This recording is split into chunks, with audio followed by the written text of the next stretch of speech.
Kenneth Woodward is the writer-in-residence at the Lumen Christi Institute. He received his BA from the University of Notre Dame, where he studied literature with the legendary Frank O'Malley. He edited Newsweek's religion section from 1964 until his retirement in 2002, which gave him a unique vantage on and personal acquaintance with the world's religious leaders. He is author of Making Saints: How the Catholic Church Determines Who Becomes a Saint, and the Book of Miracles, the meaning of the miracle stories in Christianity, Judaism, Buddhism, Hinduism, and Islam. In 2006, the University of Notre Dame gave him its Robert F. Griffin Award, which recognizes outstanding achievement in writing. His most recent publication is entitled Getting Religion: Faith, Culture, and Politics from the Age of Eisenhower to the Era of Obama. Please join me in welcoming Ken Woodward to the podium.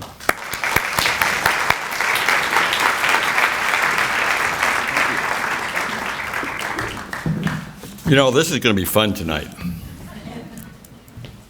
It really is. At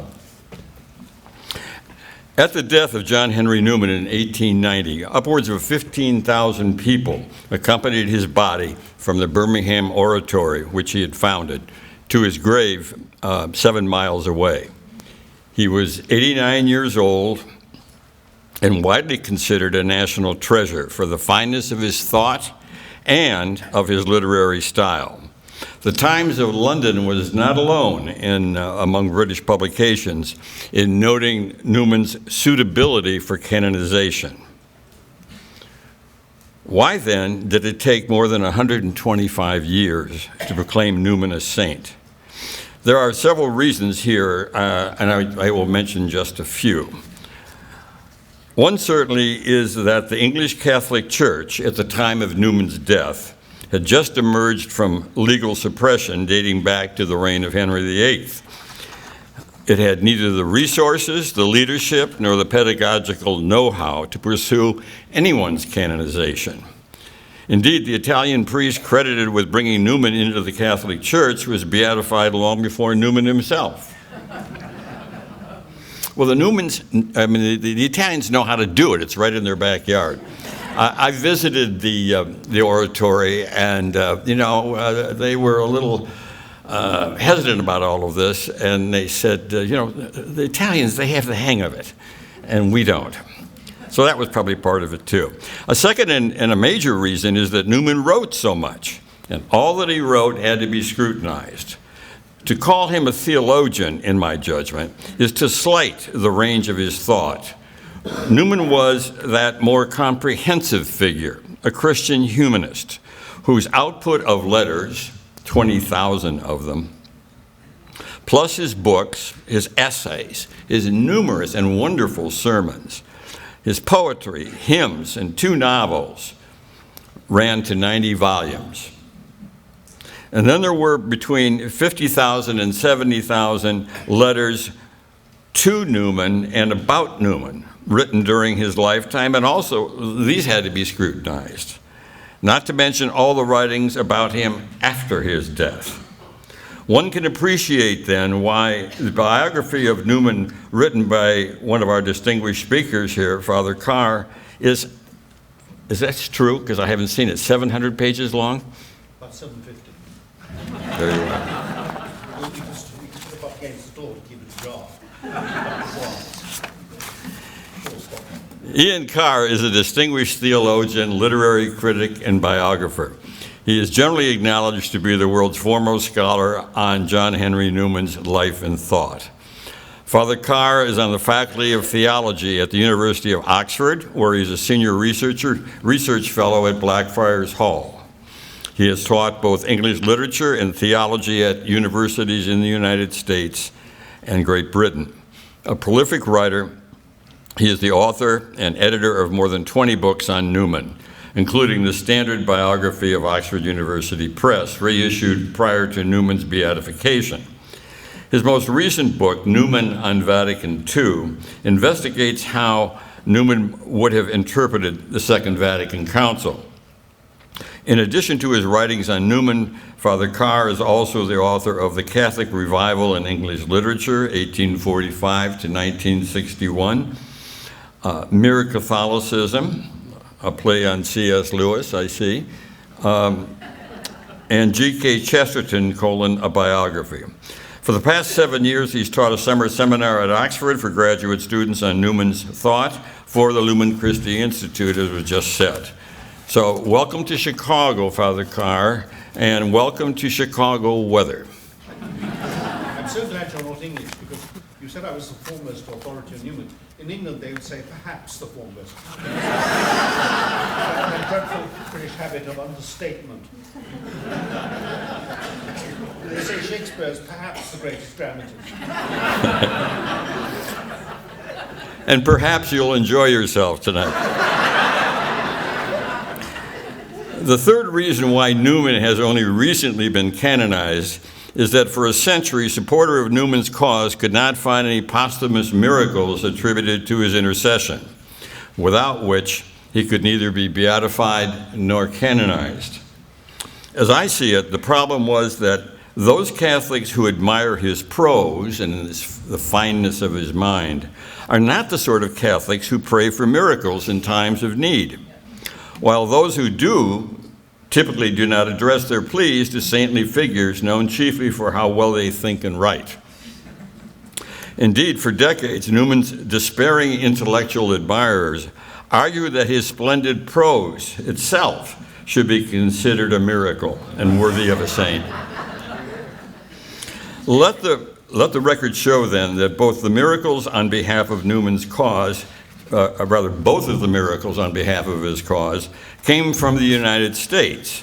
The first from Massachusetts, accepted by the Vatican in 2010, and the second from right here in what the local media call Chicagoland. It isn't often that we have an opportunity to hear firsthand from someone who has experienced a miracle of intercession, so it is our great pleasure to have as panelists Melissa Villalobos to tell us of the circumstances of the miraculous cure which provided the second miracle attributed to Newman's intercession. Melissa graduated magna cum laude with a degree in economics from Washington University in St. Louis, and subsequently worked as an associate economist at the Federal Reserve Bank of Chicago. She later graduated from Northwestern University School of Law, and thereafter worked as a law clerk for a federal district judge, and then as commercial litigation associate attorney at a Chicago law firm. She is married and the mother of 7 children. The role she wants you to know that has brought her her greatest excitement and joy. Melissa, let's begin with you. Tell us the story of your medical problem and the circumstances that led you to call on Cardinal Newman for help. Yes, can you hear me okay? I can hear you. Okay. Well, it was in my pregnancy with my daughter Gemma, who's my 5th child, when the medical problem occurred. As soon as I found out I was pregnant, I was losing a lot of blood.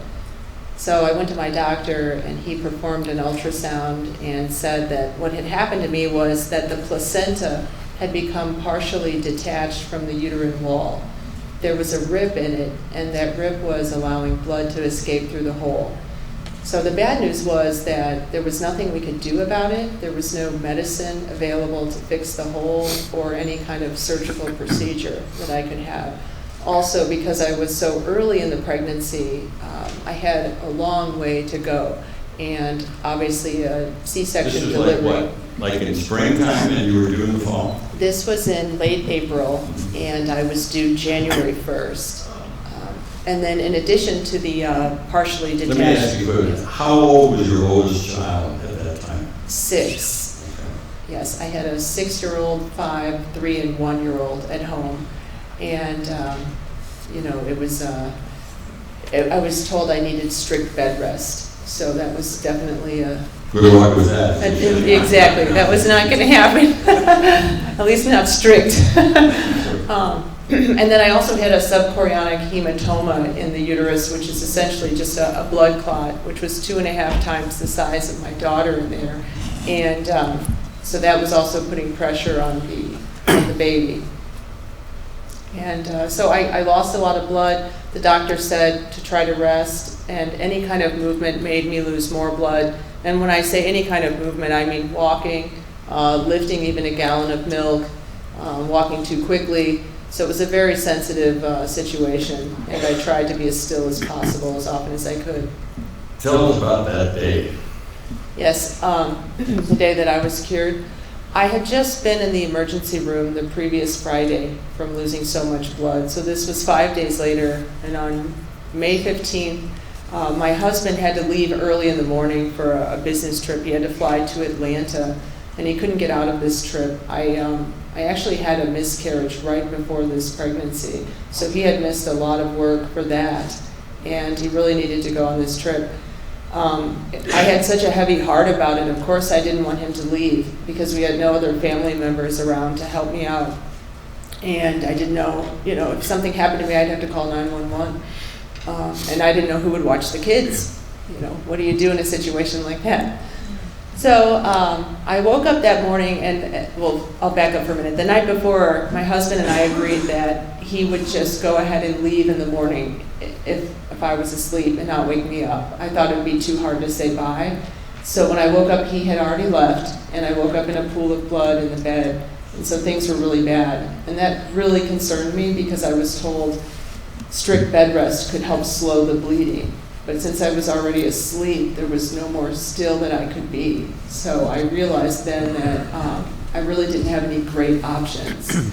I went ahead and I thought, I need to get the kids seated for breakfast in the kitchen. Just get them taken care of, and then I'm going to take care of myself.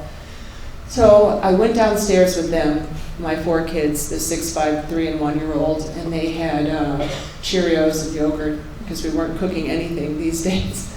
And they sat down at the table, and I said, okay, I need you to sit down and don't get up no matter what. Whatever you do, stay in your seats.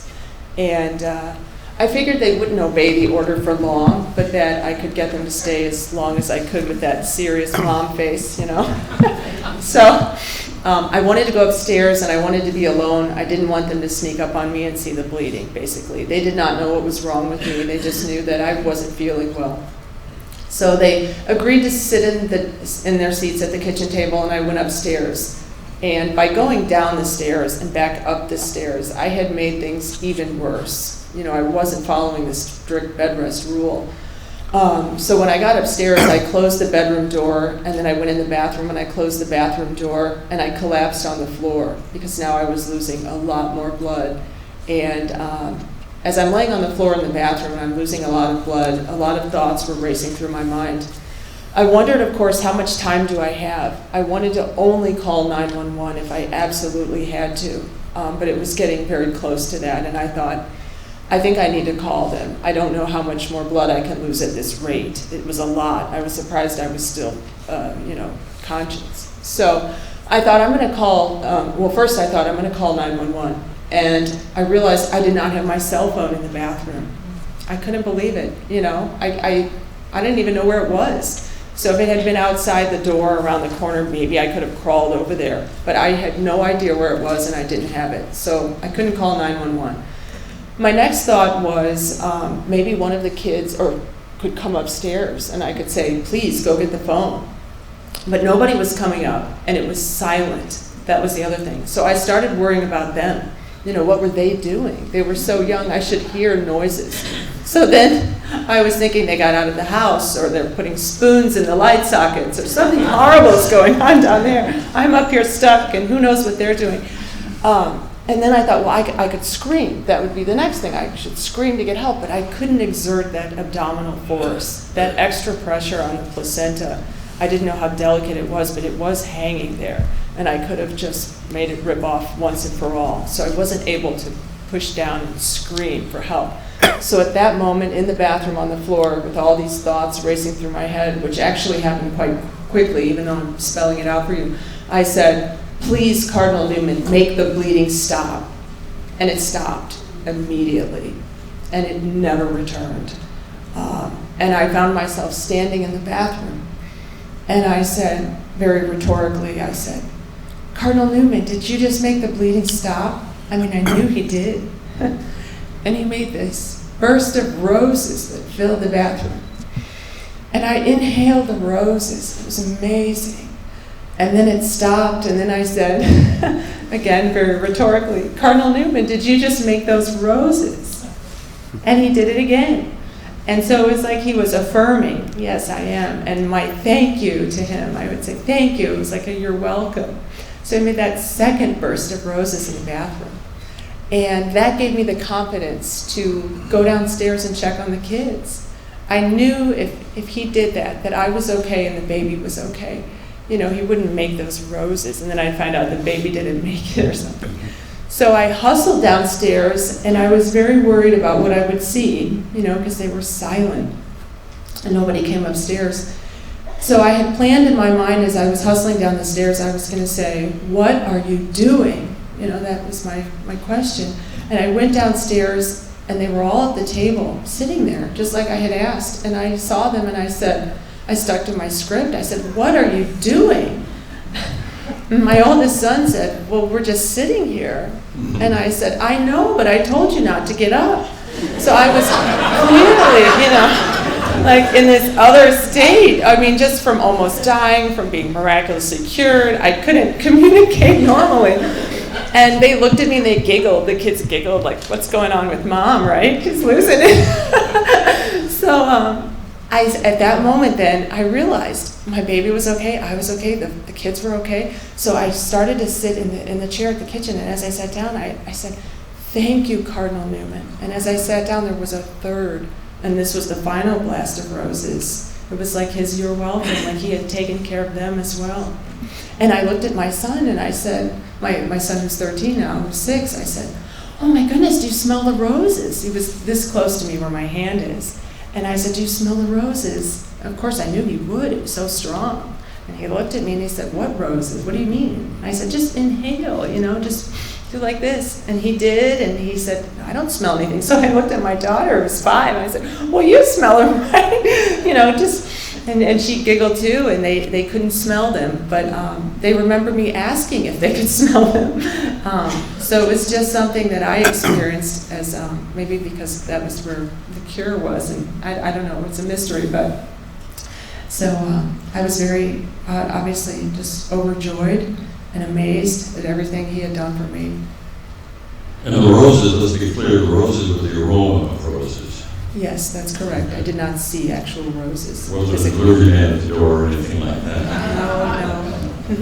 That's a familiar trope, isn't it, of previous miracles. Explain why you prayed to Newman. You haven't mentioned me. Oh, I will. Yes. Father Carr, not long after his conversion to the Church of Rome, Newman confided in his diary, quote, as a Protestant I felt my life dreary, but not my religion. But as a Catholic I find my life dreary, but not my religion. Why was that? Well, I have recently wrote an article at the request. You're going to need your microphone, yes. Do you have to switch something on? Yes, I'll help you. Let's see. Thanks. Yes. Well, I recently wrote an article at the request of the Catholic Herald. It's called Success Through Failure. It was all about all Newman's failures. I mean, they were everything he put his hand to as a Catholic failed. Catholic University of Ireland. The oratory school did survive, but it was under great threat. He was afraid it might get closed down. What else? Well, a whole list of these troubles he had. But finally, of course, success came with which is the reason why he agreed to become a cardinal, because he didn't really want to be. He doesn't look comfortable in cardinal getup, does he? No. People always have those pictures of him as a cardinal, which is very misleading. He was only a cardinal for a few years. But he thought he ought to accept because... If those of you who know Avery Dulles, the recently deceased Jesuit, who theologian was named a cardinal, every time I saw him, he looked ill-fit in those clothes, and I always thought of Newman. But before you get to that, why was he so happy in his life but not his religion as a member of the church, as an Anglican? Well, because he began having doubts, of course, about the this via media that he had, of which he was the principal theological architect. He began to have doubts about that as early as 1839. Yeah, explain what the via media was. Well, the I via didn't know that he actually came up with that idea. Yeah, well, the via media was the idea that Anglicanism stood between Rome and Geneva. It was neither Protestant nor Roman Catholic. It was Catholic, but Reformed Catholic. But he began having doubts about that in 1839, and of course eventually those doubts turned into conviction. The reason why he hesitated at the end was a moral scruple, because he'd been reading the autobiography, memoir of a ex-Spanish priest called Blanco White, who got what's called in Oxford dining rights at Oriel College. So he wasn't a fellow, but he could go and have dinner there. And so Newman, the Tractarians were very interested in him, so he wanted to know how to say the breviary and things like that, you see. So he was able to tell them. And he read this memoir, and Blanco White had become an Anglican, but then finally became a Unitarian. And Newman thought that he could see the moral flaws in Blanco White's character that had led him to this position. So he was very anxious there might be some moral flaws in him that had led him to believing the Catholic Church was the true church. Well, let me mention, you talked a little bit about his association with and love for what I took to be his favorite institution, which was Oxford University, where you teach. Well, yes, I mean, he had to abandon the place where he'd lived and worked for so long, and which was the intellectual and religious heart of the country, and going up to this dreary manufacturing town of Birmingham, which was, of course, where the Industrial Revolution had begun in England. But because what's ironic, of course, is that as a Catholic, he also was the architect of a via media between the ultramontanes, the extreme right-wing papal Catholics, and on the other hand, the liberals. And of course, he got into trouble from both sides, because liberals like Lord Acton thought he was too deferential to authority, but the ultramontanes thought he was too liberal, and thought he was a quasi-heretic like Cardinal Manning thought he was. Well, he's famous for that line saying, I'll bring the toast to the Pope, but first I bring the toast to conscience. You want to tell us what he meant by that? Well, that's one of the most frequent misinterpretations of Newman. As people say, liberals say, a recent book by an American actually said exactly this, that Newman thought that doctrinal dissension was possible for Catholics. But when Newman is talking about those toasts, he's talking about orders. Because in his letter to the Duke of Norfolk, is actually, of course, a book of about 150 pages, he was addressing the former Prime Minister's Gladstone's, I think it was a pamphlet, attacking, saying that ever since the definition of papal infallibility, no English Catholic could be trusted because the Pope might go and tell you to murder Queen Victoria. That happened with John Kennedy in this country in 1960. So Newman was concerned with orders. He wasn't concerned with teachings. That's a complete misunderstanding. Gladstone wasn't concerned with teachings. He was concerned with, he thought that papal infallibility meant the Pope could order a Catholic to do anything that he wanted. But wasn't there something of a public scandal when he determined that his place should be in the Church of Rome? And that he did some of the timers, they say? Yeah. Well, it was a huge scandal for a number of reasons. First of all, because the average Englishman thought the Catholic position was intellectually completely untenable. Sorry. The average Englishman thought that the Catholicism was completely indefensible. There was also a racist element to this, because the Victorians, who greatly admired the Germans, people like Carlyle and George Eliot, thought that Germany was the most civilized country in the world. Of course, that illusion was shattered with the First World War. And their illusion that education, which Newman saw through, their idea that education would make people good, was, of course, completely shown to be utterly false by the rise of the Nazis, many of whom were very cultured and educated people.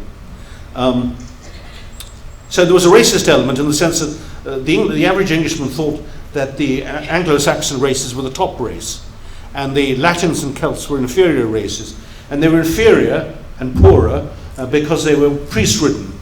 So there was a racist element to this as well. There was also a social element too, because Catholics, there weren't many, the immigration from Ireland had begun with the potato famine in the 1840s, but there weren't many Catholics in England then, and they were mostly Well, there were some aristocratic Catholics, recusants as they're called, but otherwise they were very insignificant socially. And of course he was leading Oxford, which was socially the most prestigious place in the country. Well, it also seemed to me that the church that he entered did have bishops. He was handling another social class. Yes, he was. Another undereducated class. Yeah, he couldn't understand, for instance, when he was president of the Catholic University of Ireland, that Archbishop Cullen just didn't reply to letters, because that was the most ungentlemanly thing to do. That he didn't know that's the way Catholic bishops behave. Or used to behave anyway. Maybe since Vatican II they're better, I don't know. Well, let's pause there on Newman for just a minute. Get back to you, Melissa. How much did you know about Newman before you developed a devotion to him? Were you part of the Newman Club at George Washington University, or? No, at Washington University. Washington University, yeah. No, actually, my husband and I met at Washington University, and we went to the Catholic Student Center, which wasn't called the Newman Center.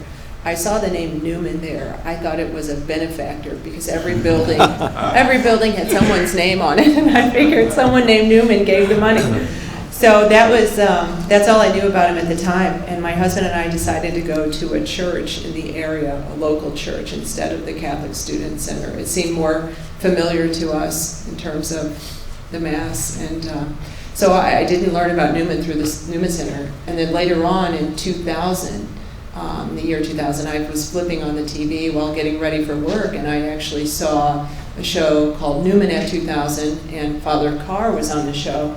And it was a show on EWTN, a multi-part series, and he was talking about Newman's life, and that was the first time I made the association of Newman with his face and his life.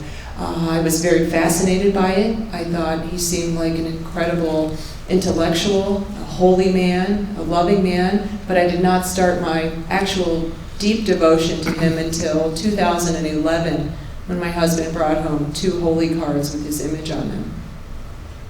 And you asked how much I knew about him. Well, when my husband brought home those cards and it had his image on them, it was this image. I don't know if you can really see that. It's not the famous cardinal picture by Everett Millier, but the one where he is wearing a lot of red, but not the one that's mostly seen.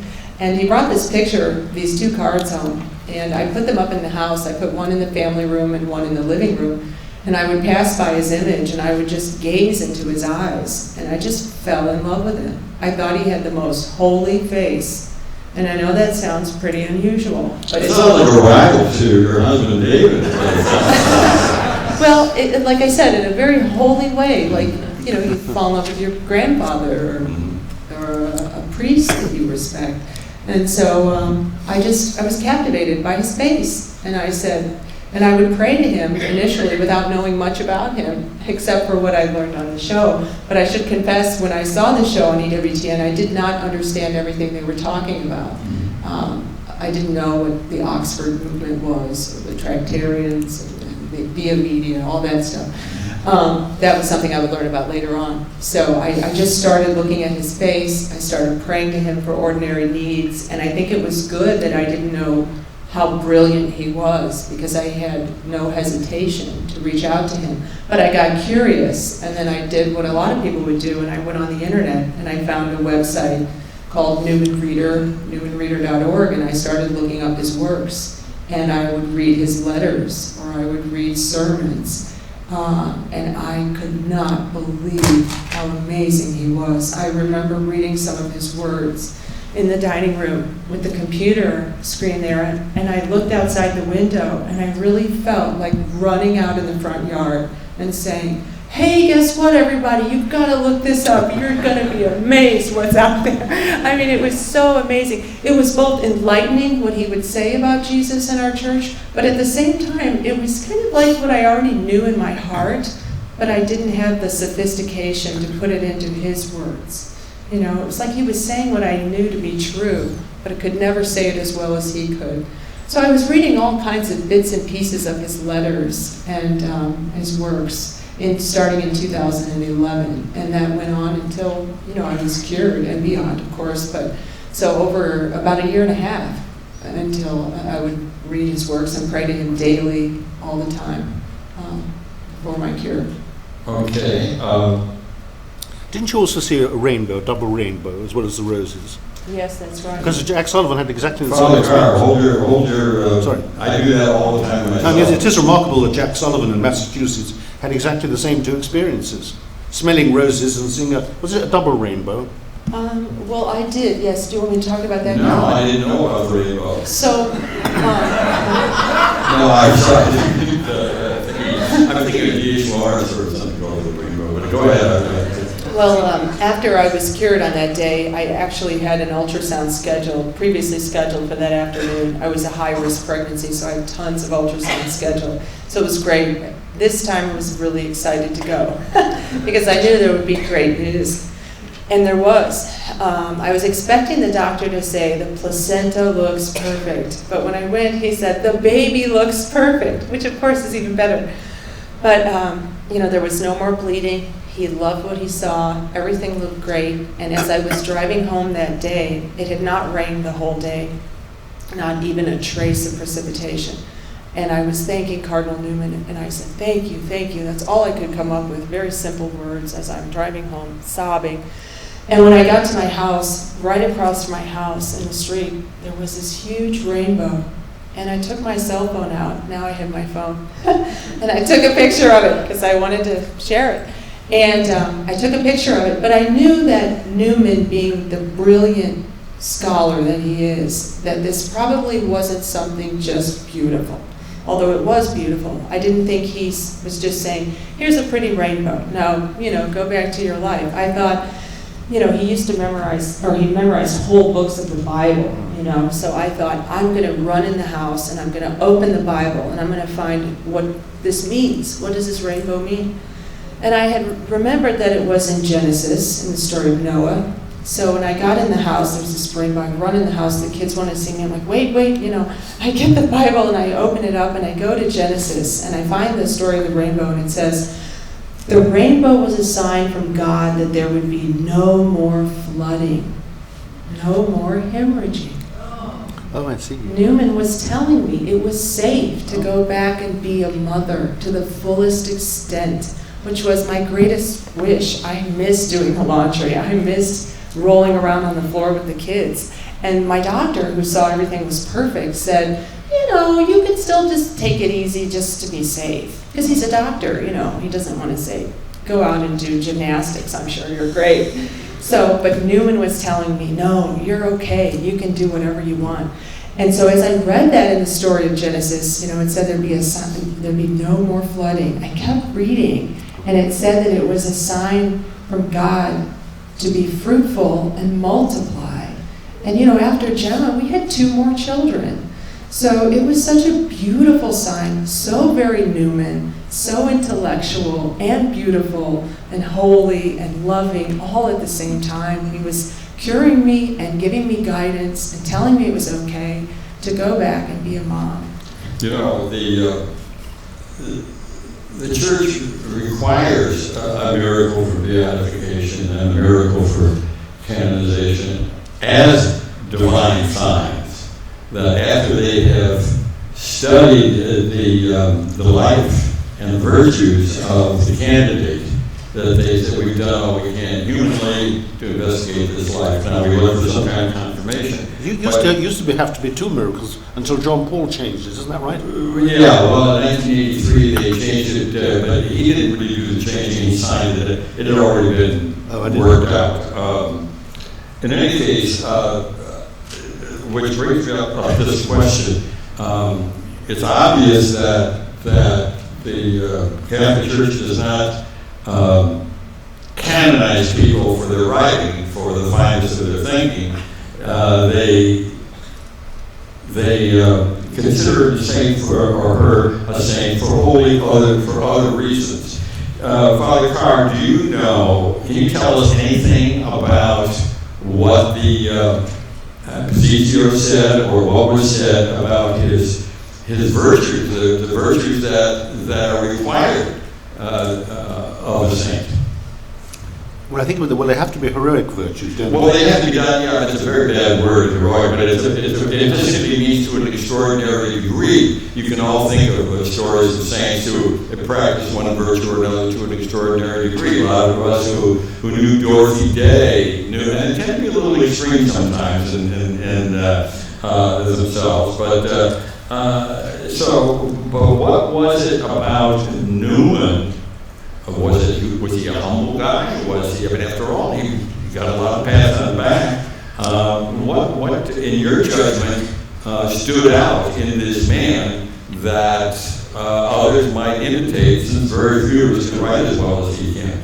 Well, I assume it was what Pope Paul VI said when he beatified Dominic Barbary, the Italian priest who received Newman into the church. And it was commented at the time that he seemed to be beatifying Newman rather than Dominic Barbary. And he said that Newman traveled this very long journey in search of the truth. So it was the desire for truth, because one of the things I've learned in my life is that a lot of people really aren't interested in the truth at all. Oh, come on. Yeah, it's true. You realize he told us over here.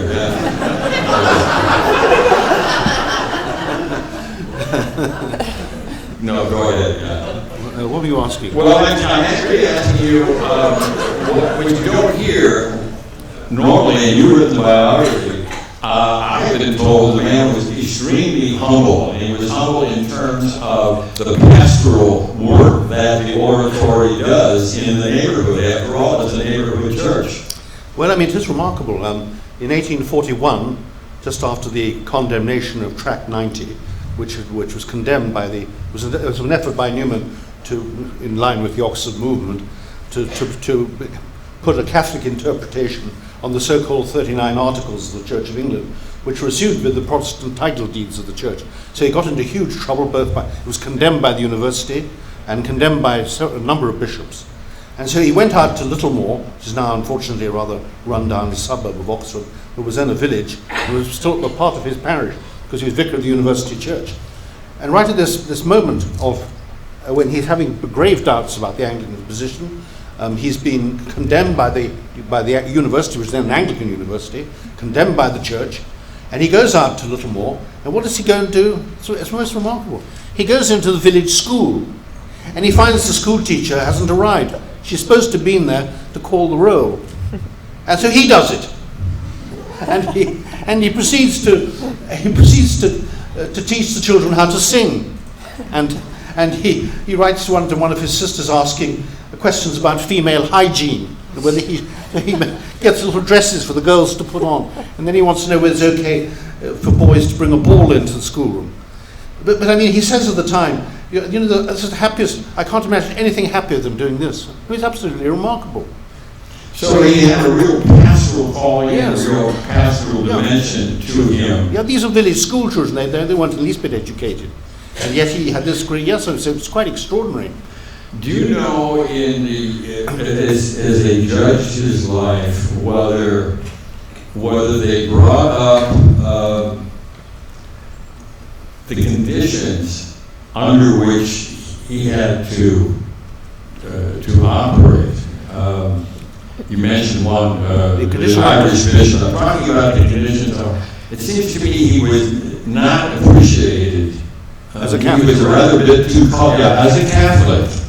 He was, on one hand, perhaps intimidating because of his culture, and probably resented because by people who didn't have anything like that culture. Well, the old Catholics, or the so-called recusants, appreciated him very much. But it was the ultramontane converts like Cardinal Manning who, of course, were so against him. But everything he put his hand to failed. I mentioned the Catholic University of Ireland. He wanted to found an oratory in Oxford, and there is one now. And Rome gave permission, but it was a secret instruction that Newman was to be blandly, that was the word, blandita suavita, must be blandly and suavely told that he himself was not to go there. So he found that he was forbidden to go. The local bishop revealed that to him. So that failed, you see. And would he not have loved to go back to Oxford that he loved so much? Absolutely, but people like Manning, it was really Manning who got the Rome to issue instruction. They were frightened of his influence. He'd be a bad influence, that he was far too liberal. That he brought into was he brought into the Catholic Church the Oxford scripture, the love of scripture and the fathers. It was extraordinary, you know.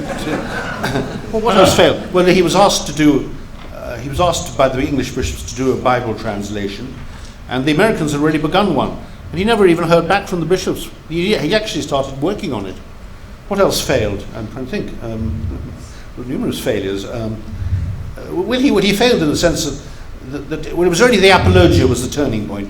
And he said Mass for Charles Kingsley when he died, because Kingsley, who was a popular novelist and also professor of history at Cambridge, wrote this review in Macmillan's magazine where he said truth has never been a virtue of the Roman clergy. And Newman now saw his chance, his opportunity to defend himself.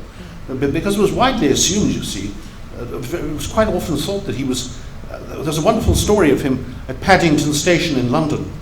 And the compartment, they had compartments in those days, and the screening in between must have been very thin. And he hears a person next door, probably almost certainly an Oxford Don, saying, "Depend upon it, sir, Newman is a Jesuit." People thought that he'd been sent by the Church of Rome to undermine the Church of England. So there are all kinds of stories. That's just the sort of assignment some Jesuits I know would burn with relish. Yeah. And then there was a story in a provincial newspaper. The headline was, "Famous pervert believed to be living in Paris," because it was standard practice to call converts perverts with all the sexual overtones. And so Paris, of course, for the Victorians, meant immorality and infidelity, unbelief. So this idea that he'd abandoned the church and was now living in Paris, and the most extraordinary things were said about him. So at last he saw the chance to defend himself. And of course he did magnificently by explaining, in the same terms as he wrote his great theological classic, the Essay on the Development of Christian Doctrine, he explained that he had developed, that he hadn't abandoned. He brought up, as you might call, a Bible Protestant, reading the scriptures, and Melissa mentioned he knew a lot of them by heart, which is why when he preached as a Catholic, he used to take the Dowie version and say the version that Catholics used in those days, because it was written in the time of the after the Reformation at Dowie, where the English Catholics had a seminary. And he used to recheck it because he was afraid he might say something that was in what you call the King James Version, which is quasi-heretical. What was I talking about? Well, let's go back to Melissa for a moment. Can you tell us, did I hear correctly that you actually got a hold of the oratory to tell them about your experience? You yourself did, or did I misunderstand that? No, that's incorrect. I did not know who to report the cure to, actually. So I ended up sending some information to Dr. Andrea Ambrosi, who was the Roman postulator who worked on the beatification. And then we ended up meeting with him in Chicago. He was coming to Chicago for another matter, so he met with my husband and I. Tell me the name again, please. Dr. Ambrosi, Ambros. Layman? A lawyer. Doctor is a lawyer, yes. Yeah. I thought the Jesuits had that clause, at least for a while. I don't know, they were responsible for it. The postulator was a Jesuit, Vincent Bleal, who did his PhD. Well, you don't need to get into that. What I'm interested in is, you were visited then, I suspect, by local canon lawyers and by medical people, other than your own doctor. I'm sure they interviewed your doctor. Yes, so the Roman postulator contacted the Archdiocese of Chicago, and then they contacted me, and I was deposed along with my husband, my doctor, and his nurse, and I also met with independent doctors, 3 of them, to study my case, and they reviewed everything, and then that's where it started, in Chicago, and it was up to them to decide whether or not it should advance onto Rome. And that process started in 2014, when we first met with the postulator, and we were interviewed in 2015, I believe. So everyone who looked at it, beginning with your own physician had to be convinced, whatever their beliefs about miracles, that there was no explanation for what happened. Right, the language was that there was no scientific or medical explanation. They were not required to say there was a miracle performed by God. In fact, the postulator made that very clear that, we're not expecting everyone to make religious statements. We'll decide the religious aspects of the case. But the language that everyone was saying was that there was no medical or scientific explanation for my sudden cure.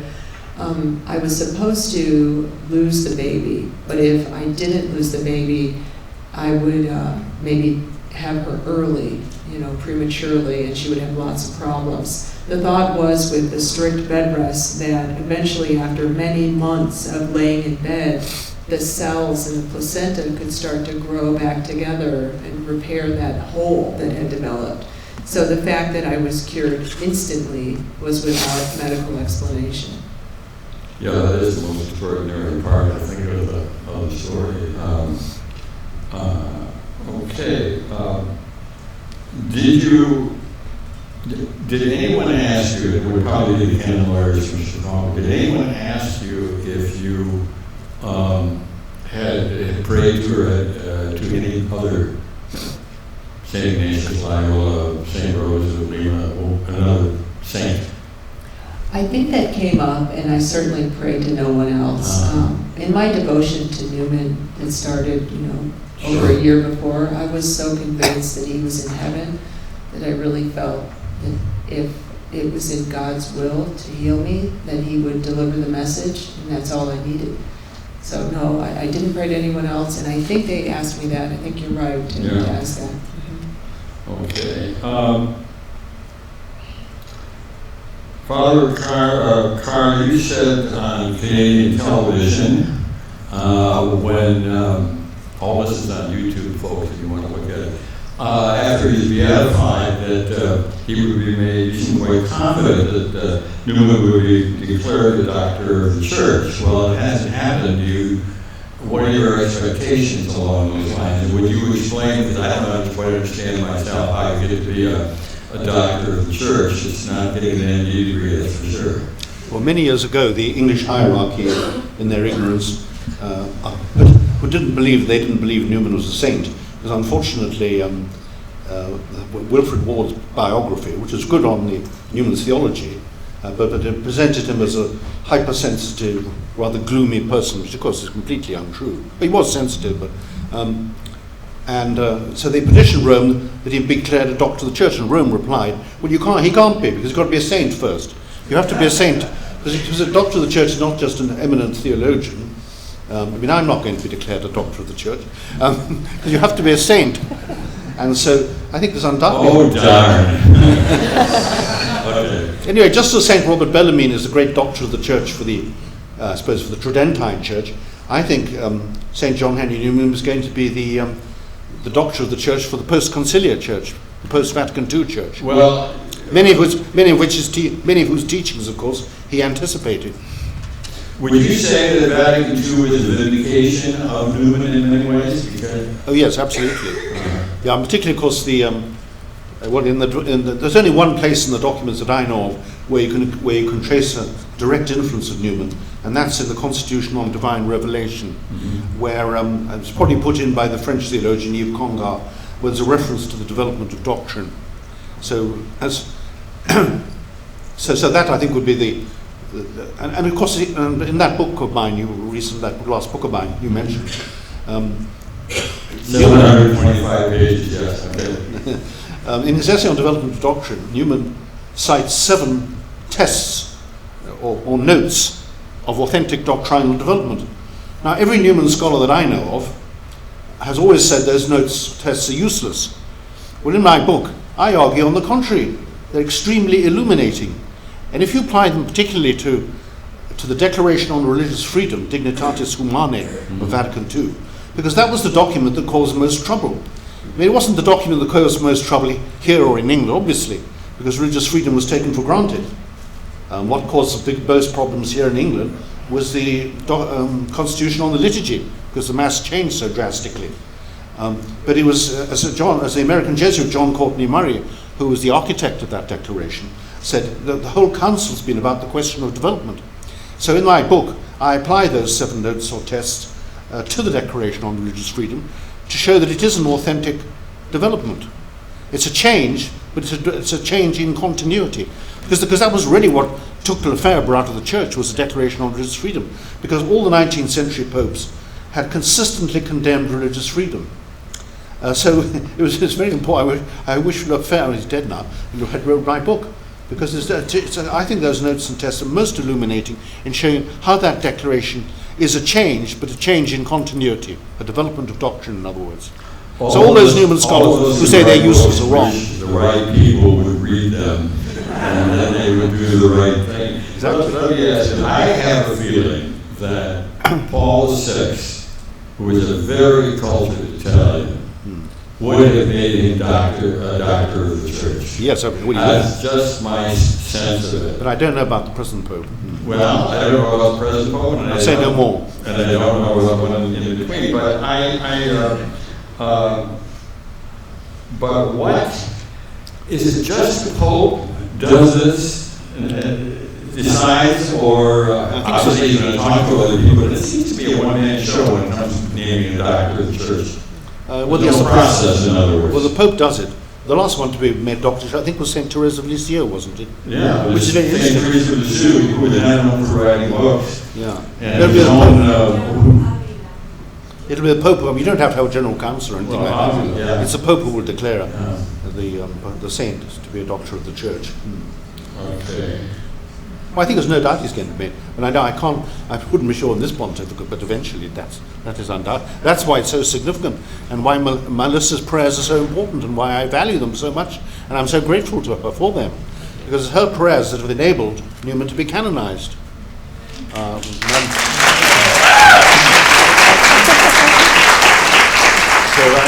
I'm hugely grateful to you, Melissa, and thank you for explaining about the rainbow, because I didn't understand what the significance of that was. Oh, sure.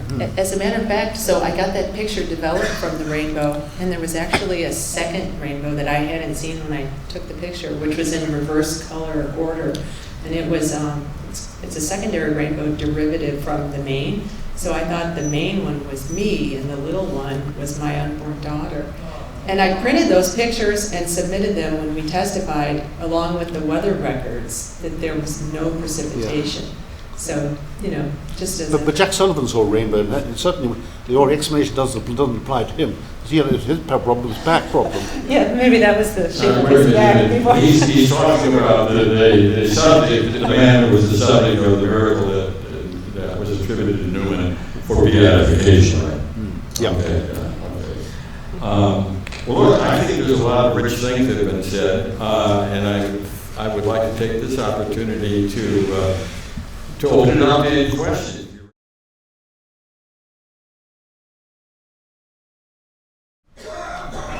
Well, I suppose the Apologia Pro Vita Sua.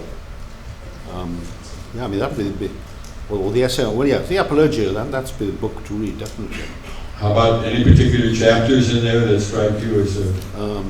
Well, it explains how he became a Catholic, that development that took place in him, from being a Bible Protestant. Then he had that evangelical conversion at the age of 15 under the influence of an evangelical school teacher, and then him reading the Greek Fathers when he was dismissed as a tutor at Oriel, and so he then became a full-time research fellow, and to then eventually becoming a Roman Catholic.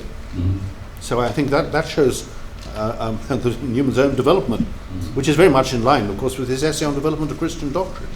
And those 7 tests or notes would certainly apply there. They would all apply, so I think.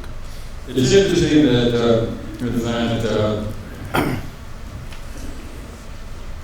for all the ignominy through a public ignominy that Newman suffered, it was the Church of England who said, Newman is our gift to the Church of Rome, which signaled an enormous change. It was the Church of England, and I think even Luther Methodists, who had a day called feast days, but in something very much like it in their catalog. Yeah, they do.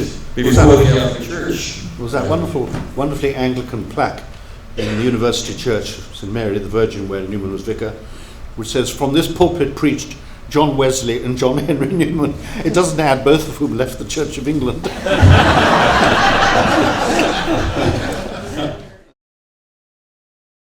Well, it's a great shame that he didn't, because he had thought seriously of doing so at the time of the Achille trial.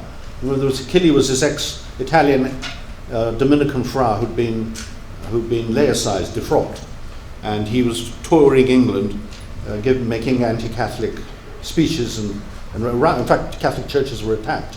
In fact, the police were called to the Birmingham Oratory because there was a fear that a mob would attack him, and so Newman attacked him in a series of lectures, and so he was sued for libel, and there was a chance he could go to prison, and there was a huge fund set up to pay his legal expenses, to which Americans contributed, as they always do, very generously.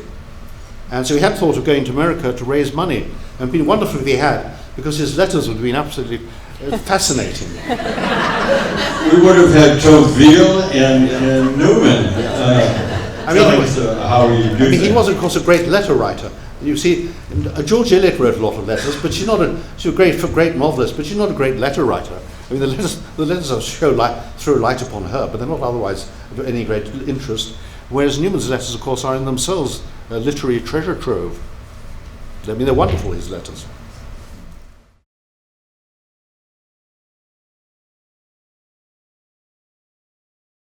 When Newman was brought into the review, you see, that's why. You're talking about the Kingsley Review. Yes, yes. King Young. Yes. When Newman got dragged into the article, which gave him this wonderful opportunity to defend himself, you see. Because, as I say, there were people in this country, in England, who thought that he was a Jesuit, or that he was, that his conversion had been a bogus one. He wasn't really a believing Catholic.